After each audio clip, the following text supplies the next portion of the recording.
Daylight, my MVVs, welcome. Royal sweet pepperempe love display as Ooni of Ife spends weekends in Lagos with Olori Naomi, returns to Ife when he wants to return back to Ife. When they say what God has joined together, no one shall put asunder. They say this event has, it's an event that has turned the heart of other Oloris. You see Ebony, you see Gospel. Oh my gosh.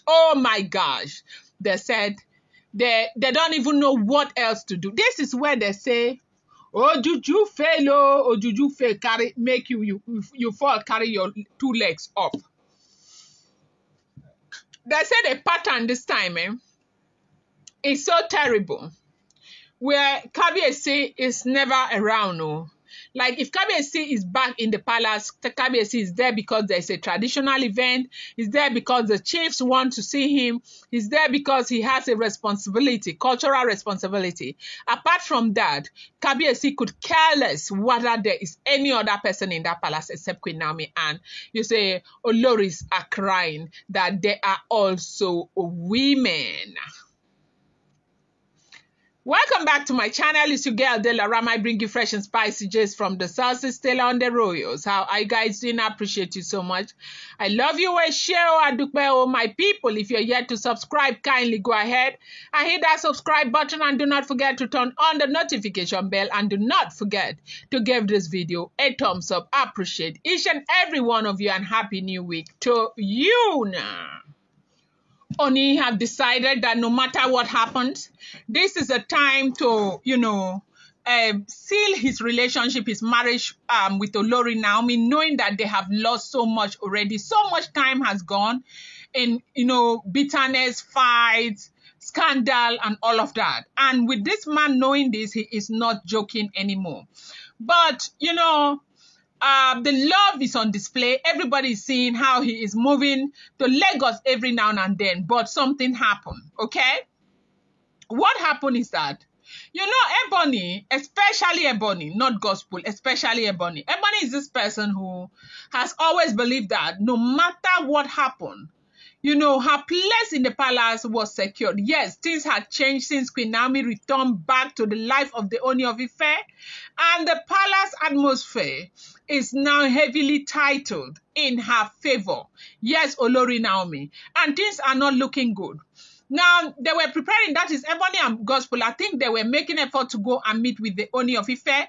By the time they got there, Kabiyesi don soon. Kabiyesi had already gone to Lagos. Okay? That confidence that no matter what happens, I'm still the wife to the Ooni of Ife has always been there for people like Ebony and also Gospel. But all that has changed now, no? Change, a day after Ooni of Ife left for Lagos, just before Ooni of Ife quietly left the palace to travel to Lagos to be with Queen Naomi for his usual, weekend stay, a confidential palace source hinted Ebony and Gospel that a powerful royal directive was being finalized. Their name, alongside two others who had aligned closely with their past schemes, were included in a draft list. It was a discreet move from the Ooni of Ife to remove their palace immunity. You know that before we were hearing that it's going to be 2 or 3 wives. But right now they are saying there are 4 of them. 4 of them. 4 of them. That Kabiyesi wants to take away palace immunity. What changed? What happened? What is going on? And Ebony have seen that. They are saying that the very traditional covering that shielded them from being cast out or publicly humiliated is going to be taken away. Ooni of Ife is not, backing out on that. Ooni of Ife is bent on it. That when they had that deliberation, that they said, the chief said a lot of things. Everybody said, they pleaded, family pleaded, and all of that. Kabiyesi is insisting he wants the immunity removed. They said that revelation hit them like cold water. Removing immunity in Yoruba royal culture might not be called a direct divorce, but everybody knows what it means. It strips you of your royal privileges. It means your days in the palace are hanging by a thread. You can't sit at certain council anymore. You lose your household staff. Your stipends get reviewed. Your voice shrink to almost nothing. Essentially, it signals to the chief and to the people that your marriage is no longer the king's pride. It is tolerated, if at all. And who wants to be in that shoe? And they said that happens to be what is going on right now, that they told Ebony and Gospel reliably that they have seen the list, that their names are there. Ebony was the first to break down completely, as we heard. She shut herself again in the room for hours, refusing food, pacing and whispering prayers under the breath.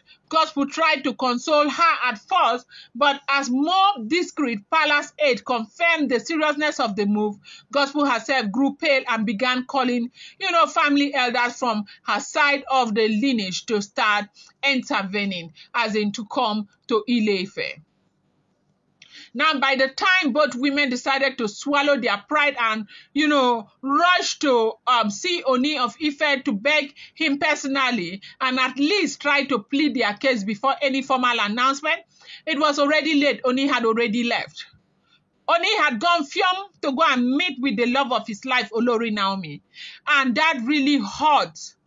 And I see that is the reason why you see people like blow, even though right now a lot of people, not be me they talk now people they talk and they say blow no day among the bad ones anymore. She has washed her hands, but she is pleading that Naomi returns back to the palace so that they can all be together in one place, so that Kabiyesi can attend to his functions and not have to be shuffling Ile-Ife, Lagos, Ile-Ife, Lagos, Ile-Ife, Lagos. That's what Blow is pleading.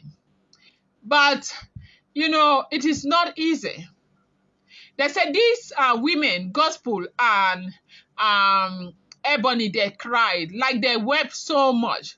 By the time they went to go and meet Kabiyesi had gone. That knowledge crushed them even more. It wasn't just that he left, it was how he left. With no word, no call, no concern for whatever crisis they were dealing with. As far as anyone could see, Ooni of Ife is unbothered, fully content to pour all his energy into Queen Naomi, and truthfully, that's exactly what has been happening. In Lagos, Ooni is always relaxed, at peace, free to walk the gardens of, Naomi's royal mansion without, hearing the petty complaints and, undercurrent of rivalry that used to fill his palace in Ife. And this is something that I think he cherishes so much as he is building his relationship with Olori Naomi. Meanwhile, back in the palace, Ebony and Gospel were frantic. They didn't just cry behind closed doors. They actively moved from one elder to another, calling chiefs they previously ignored, sending private gift to influential royal family members, even trying to reach out to Queen Naomi's, non-spiritual allies. Their panic is open for all the palace to see. Some staff quietly gossip that they were finally, testing the bitterness of the seed that they once sowed in the life of Olori Naomi. But what hurt the most wasn't only the risk of losing everything, it was the realization that they couldn't fix it. Everyone could, be heard telling them the same thing. Unless Naomi personally decide to intercede for you, there is a little or more that we can do. The Ooni of Ife had made it clear without, shouting or drama. Queen Naomi is now at the center of the world for the Ooni of Ife. Ooni loves Naomi so much. So if there is anybody you need to go and meet, you need to meet with Olori Naomi. I'm going to bring you more update. Do not forget that these are all alleged rumors, unverified information making the rounds on social media and should not be seen as fact.